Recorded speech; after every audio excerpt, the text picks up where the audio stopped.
Bonjour à tous, bienvenue sur cette nouvelle vidéo. Aujourd'hui, vidéo très complète sur, en gros, comment mettre une lutte dans une caméra de type Alexa 35. Alors, on va pas forcément voir que ça.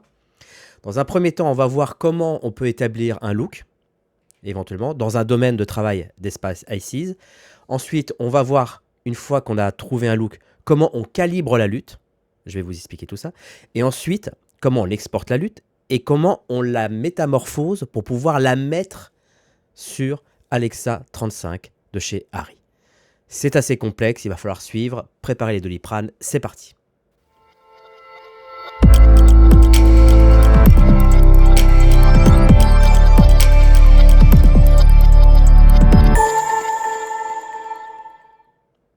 Alors, je trouve cette vidéo, à mon sens, très intéressante puisque finalement, mettre une lutte dans une caméra, c'est pas très complexe en soi. D'accord. Généralement, c'est un look, donc une lutte qui permet de convertir d'un espace à un autre. Donc, par exemple, chez Sony, d'un S-Log 3 à Rec 709, c'est un point cube. Un fichier extension point cube, on prend une clé USB, on la met, ou une carte SD, on la met dans la caméra, on l'importe, et l'affaire est dans le sac. Seulement chez Harry, comme ils ne font pas comme tout le monde, et ils vont voir que d'un certain sens, ils ont raison, eh bien, vous allez voir que c'est un peu plus complexe. L'affaire est un peu plus complexe, et donc, je pense que c'est intéressant de pouvoir aider les autres, avant que moi j'ai galéré avant même, pour pouvoir faire un peu tout ce circuit. Alors, dans un premier temps, comme je vous l'ai dit dans l'intro, on va regarder comment on établit, on essaie de trouver un look. Voilà, donc je vais le faire un peu grossièrement, sur une image d'une Alexa 35, justement, tournée en Apple ProRes 444 en log C4. Et après, on va calibrer la lutte. Alors, ce que j'appelle calibrer la lutte, ça veut dire que vous allez faire des essais sur des parties filmées. Vous allez faire, je sais pas moi, des essais comédiens, où vous allez filmer le stagiaire et en extérieur jour, en intérieur jour, et vous allez, comment dirais-je, voir établir un look. Le seul souci, c'est que les images sur lesquelles vous allez travailler pour établir le look n'est pas forcément exposées de telle sorte que d'une certaine manière, cette lutte sera transparente en termes d'exposition. Ça veut dire que, je vous donne un exemple, si par exemple vous avez filmé votre stagiaire en extérieur jour, devant chez le loueur, vous avez sorti la caméra, vous avez mis un optique et vous avez shooté la personne comme ça, et que vous avez favorisé l'exposition, par exemple en surexposant ou en sous-exposant volontairement votre signal, eh bien la lutte que vous allez établir à partir de ce fichier source va être soit sous-ex, soit sur-ex. Et l'idée, c'est que la lutte soit parfaitement calibrée de telle sorte que lorsqu'on bascule du simple Rec 709 par défaut de la caméra à votre look, il n'y ait pas une différence d'exposition. Voilà, que ce soit pas d'un seul coup plus sous-exposé ou plus surexposé. En fait, comme on dit, il faut que ça soit juste une transformation de look. Voilà. Alors, on pourrait le faire en filmant à 18% à côté, calibrer 18%. Il y a une méthode qui est beaucoup plus simple. Je vais vous l'expliquer. Mais on passe directement d'abord sur DaVinci Resolve. C'est parti, on y va. Alors là, j'ai une image donc classique d'Alexa 35. Voilà. Donc on reconnaît le log C4 par comment dirais-je, un image très, très en dessous. Voilà, ce qui est normal puisque le gris 18%, je crois, est à 28% dans le log C4, contrairement aux autres qui peut être à plus de 30%. Donc voilà, donc là je suis dans un espace de travail classique. Vous voyez, DaVinci YRGB. Ici, on va juste se mettre sur, voilà, sur du log C4. Là, on n'en a pas besoin. Ok. Alors, le truc, c'est que pour déterminer un look, c'est là que la complication, elle est. C'est que, en fait, la caméra Harry 35 n'accepte pas une lutte. Il n'accepte que ce qu'ils appellent de genre de CMT ou des LMT. Ça veut dire des looks metadata transform ou des des créatives metadata transform. C'est-à-dire que ce sont juste des looks qui ne changent pas d'espace colorimétrique. voyez, par exemple, quand vous mettez une lutte sur une Sony S-Log 3, vous allez transformer le S-Log 3 en Rec 709. Dans les caméras ARRI, en fait, vous ne changez pas d'espace colorimétrique. Vous restez, c'est la caméra qui gère les espaces colorimétriques et c'est vous qui insérez juste le look. Voilà. Donc, en fait, ce qu'il va falloir faire, c'est que demande l'Alexa, demande un fichier, alors non pas un cube, mais un point ALF4. Donc ce point ALF4 va être fait par un logiciel qui s'appelle ARRI Reference Tool. On va le voir juste après. On va voir comment il fonctionne.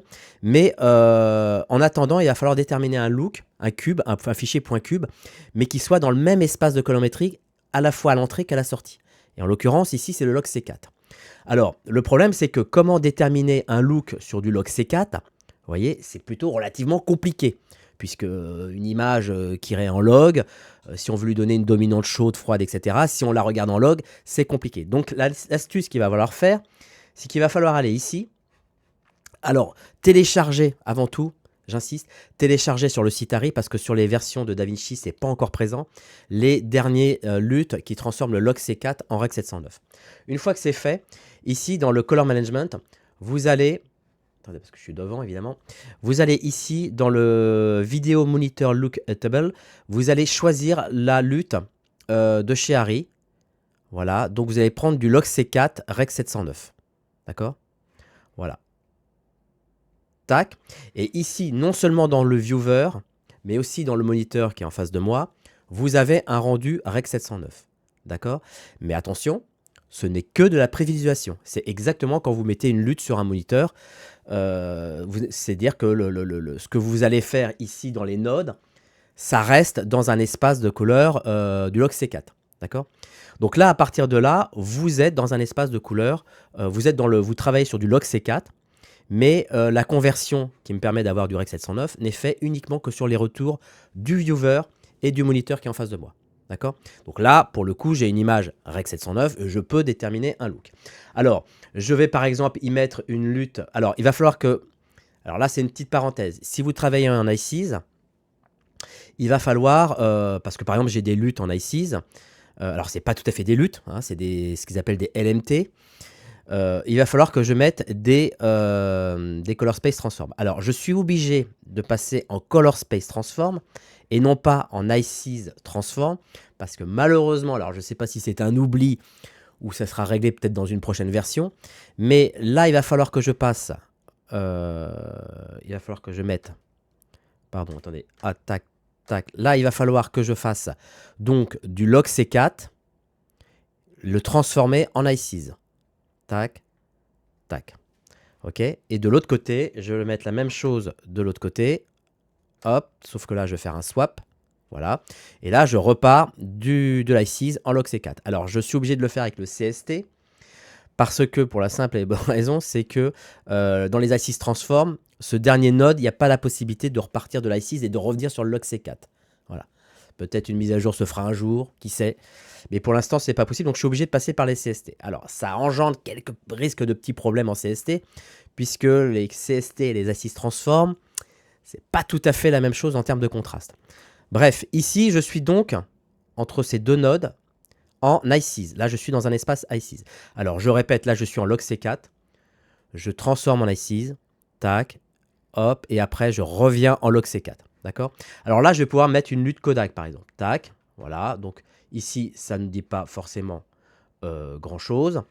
Après, là, je vais pouvoir mettre un node ici en série pour faire, grâce au pavé numérique, l'exposition.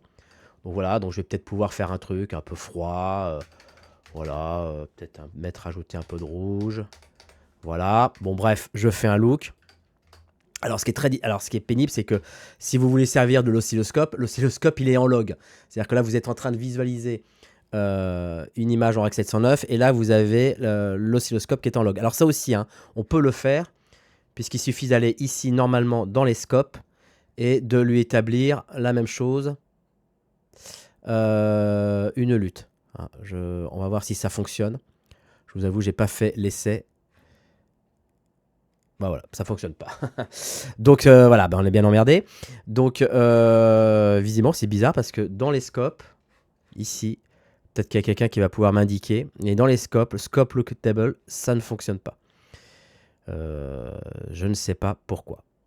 Bon, bref. Donc là, vous déterminez votre look. Voilà. D'accord. Et on va dire que vous êtes content de votre image. Seulement là, ce que je viens de faire, c'est que je viens de déterminer un look qui est fait par rapport à une exposition de la caméra le jour où j'ai fait ce plan. Alors je ne sais pas, peut-être que j'ai volontairement surexposé ce plan, peut-être que je l'ai volontairement sous-exposé, je ne me rappelle plus. Mais en tout cas, il est attribué, l'exposition que je viens de faire est attribuée sur une exposition qui est propre au plan que je viens de mettre. Donc il va falloir le calibrer maintenant cette lutte. Je reviens sur mon logiciel, je vais copier voilà, le look qui est établi ici.